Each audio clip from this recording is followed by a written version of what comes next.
दिल्ली के चमचमाते south x और Lajpat Nagar, INA और डिफेंस कॉलोनी वाले इलाके की विधानसभा है कस्तूरबा नगर। कांग्रेस के मुख्य प्रवक्ता अजय माकन का संसदीय क्षेत्र होने के बावजूद इस इलाके के गांव में बुनियादी सुविधाओं का अभाव है। कस्तूरबा नगर विधानसभा में कई पौष इलाके हैं, तो कोटला, मुबारकपुर और उससे जुड़े 4 गांव भी इसी विधानसभा में आते हैं। पौष इलाकों में तो खूब विकास दिखता है, लेकिन कस्तूरबा नगर विधानसभा के ग्रामीण इलाके अब भी सीवर और पीने की पानी जैसी समस्याओं से जूझ रहे हैं। हमारे को तो समस्या हर चीज की, हमें तो हर चीज की समस्या। हमारे बच्चों को कोई काम नहीं है, जो कमाया वो तो खा लो, नहीं तो क्या यहाँ पे क्या समस्या? भाई यही समस्या भैया, पानी नहीं मिलता, पानी गंदा आता और राशन नहीं मिलता। राशन के लिए लाइन लगाओ जाओ, हाँ जी आपके इस पे मोहर नहीं लगी हुई, आपके इस पे ये नहीं लगे, कल आना परसों आना। मेरे हाथ में एक राशन कार्ड है जो 2011 से बना हुआ है, लेकिन इस पर एक भी एंट्री नहीं है कि इन लोगों को राशन मिल सके। यही यहाँ के लोगों की सबसे बड़ी समस्या भी है। दिल्ली की कस्तूरबा नगर से कांग्रेस के नीरज बसोया विधायक हैं। कांग्रेस ने फिर से इन्हें टिकट दिया है, जबकि बीजेपी की तरफ से शिखा राय और आम आदमी पार्टी की तरफ से मदन लाल मैदान में है। दिल्ली में 4 दिसंबर को वोटिंग होगी और 8 दिसंबर को पता चलेगा कि कौन बनेगा कस्तूरबा नगर का विधायक।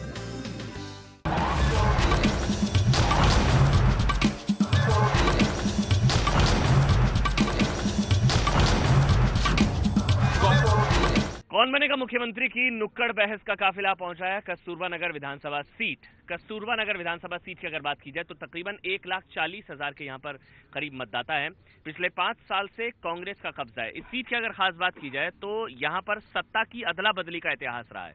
फिलहाल यहां से कांग्रेस के विधायक हैं, लेकिन किस तरह का काम हुआ पिछले 5 सालों में, क्या एंटी इनकम्बेंसी है यहाँ के सिटिंग एमएलए के खिलाफ, बड़ी लड़ाई इस सीट पर कही जा सकती है। तमाम पार्टियों के प्रतिनिधि इस वक्त हमारे साथ मौजूद हैं। हमारे साथ कांग्रेस से हरीश अरोड़ा जी हैं। हरीश जी आपका स्वागत है। इसके अलावा हमारे साथ बीजेपी से जो प्रत्याशी हैं शिखा राय। शिखा जी आपका स्वागत। आम आदमी पार्टी से मदन लाल और बीएसपी इस सीट पर चतुष्कोणीय मुकाबला है। बीएसपी से सुरेश अहरवाल जी भी हमारे साथ मौजूद हैं। सबसे पहले शिखा जी आप ही से मैं शुरुआत करना चाहूँ। सत्ता की अदला बदली का इतिहास यहाँ पर रहा है, इस बार इतिहास वही रहेगा या बदल जाएगा? निश्चित रूप से बदलेगा, निश्चित रूप से एक बार फिर से ये भारतीय जनता पार्टी की सीट होने वाली। किन मुद्दों के आधार पर आप वोट मांगने जाएंगे? बहुत मुद्दे हैं, बहुत मुद्दे हैं। आप जनता के बीच में जाएंगे आपको स्वयं पता चलेगा। आप बताइए। सीवर ले लीजिए, पीने का पानी ले लीजिए, सड़कें ले लीजिए। आप सारी कॉन्स्टिट्यूएंसी जा करके देखिए, न सड़क पर चल सकते हैं, सीवर उगल रहा है, सारे सड़कों के बाहर आ रहा है, चाहे गांव में ले लीजिए, चाहे इवन मूलभूत सुविधाओं का अभाव है। हरी जी, मूलभूत सुविधाएं भी नहीं है, सीवर, पानी, सड़क, ये भी यहाँ पर समस्या है। ये सारी की सारी समस्याएं जो कह रही हैं ये वैसे नहीं है। जो इनके पिछले इतिहास के अंदर जो 35 साल के अंदर जो भी बीजेपी का एमएलए रहा है, उससे जो भी काम नहीं किया वो हमारे एमएलए ने अपने फंड से पूरे के पूरे हर साल के पूरे फंड से पूरे पैसे लगाए हैं। आपका बोझ ढो रहे हैं या आपके जो विधायक रहे हैं? एक बात और कहना चाहती हूँ, लोकतंत्र में जवाबदेही का सिद्धांत होता है। एक बार आप वादा करके वोट मांगते हैं और अगली बार उसका हिसाब देते हैं। आज अगर उन्होंने कुछ किया होता तो यहाँ मौजूद होते, किसी और को उनके लिए कुछ कहने की आवश्यकता नहीं होती किसी बात को। हाँ, बेसिक प्रॉब्लम सीवर की है, पानी की है। मदन लाल जी आप बताइए, यहाँ पर कौन कौन से इश्यूज हैं? क्या सीवर, पानी की प्रॉब्लम है यहाँ पर? सबसे ज्यादा अफसोस इस बात का है कि कोटला वासी जो यहाँ मौजूद है और जो रोज सीवर की परेशानी से, रोज पानी में जो गंदा पानी आ रहा है उसकी समस्या से जूझ रहे हैं और यहाँ झूठी तालियां बजा रहे हैं। आप देखिए, अगर आप किसी गली में जाएं, किसी रोड से गुजरे तो रोड टूटे हुए हैं, सीवर का पानी बाहर बह रहा है, नालियां चौक हैं। इतना बुरा हाल है क्या यहाँ पर अरोड़ा? ये बुरा नहीं है, ये आम आदमी पार्टी ये सिर्फ कर रहे हैं कोटला की किसी एक आध गली की बात। ये कह रहे हैं कि कोटला में ये समस्या, ये सिर्फ कोटला की समस्या नहीं है। आप डिफेंस कॉलोनी चली जाइए, I am talking about the posh colony. आप डिफेंस में चले जाइए, अगर वो ना कहें कि सीवर की प्रॉब्लम है, आज वहाँ पर भी सीवर की प्रॉब्लम है। डिफेंस कॉलोनी का जिक्र करिए, वहाँ पर भी सीवर की प्रॉब्लम है, वो तो पॉश कॉलोनी मानी जाती है। ऐसा है कि डिफेंस कॉलोनी का नागरिक ही कोई नहीं है यहाँ पर। मैं खुद डिफेंस कॉलोनी में रहता हूँ, पर वहाँ पे कोई रोड की कोई प्रॉब्लम है ही नहीं। आपको ये बताता हूँ कि हमारा एमएलए इन परिस्थितियों को जानता है, इन परेशानियों से वो भी जूझ रहा है। यहाँ सीवर का पानी की लाइनों में आ रहा है, इसलिए उसने ये क्षेत्र में ना रहने का फैसला कर इस क्षेत्र से बाहर रहता है और वहीं पर पानी पीता है। हमारे ये वजह है क्या? विधायक साहब क्षेत्र से ही बाहर रहते हैं? विधायक साहब यहीं रहते हैं। नहीं, मैं आपको बताता हूँ। एक मिनट भाई, एक मिनट। विधायक जी इसी कॉन्स्टिट्यूंसी में रहते हैं, पर हमारी जो बीजेपी का प्रत्याशी है वो बाहर से आई है यहाँ। मतलब बीजेपी इतनी क्यों घबरा गई है कि बीजेपी के लोग बाहर से यहाँ पर टपकाए गए हैं। आप बाहरी हैं, आप बाहरी से आइए, आप बाहरी प्रत्याशी हैं। देखिए, एक मिनट बात कह, दोनों पक्षों को बात रखने दीजिए।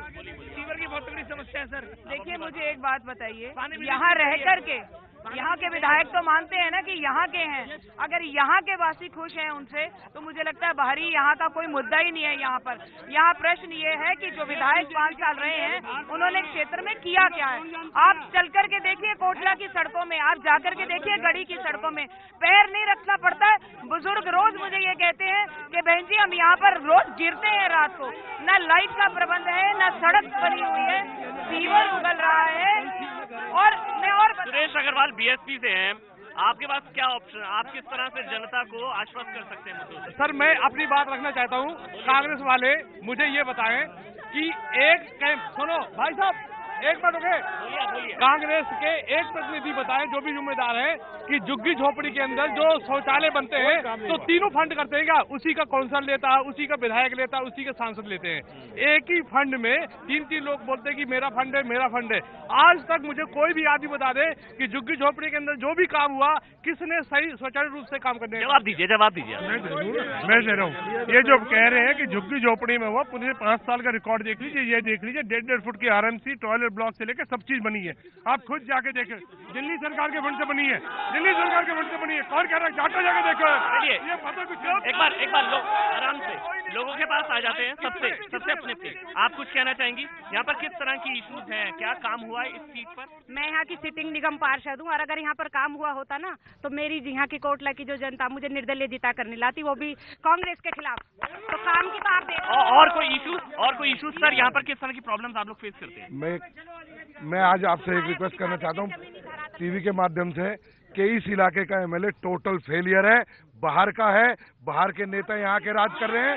आज आके ये कहते हैं, आपको अगर यकीन ना हो तो आप आरटीआई डाल के नीरज भूसारी जी की आप युवा है, आप बताइए यहाँ पर किस तरह कोई प्रॉब्लम है, कोई किस तरह का? बहुत अच्छा काम किया नीरज भाई ने, और हम दोबारा चाहते हैं नीरज भाई जीत सकता। इनका अच्छा काम कोई नहीं कर सकता।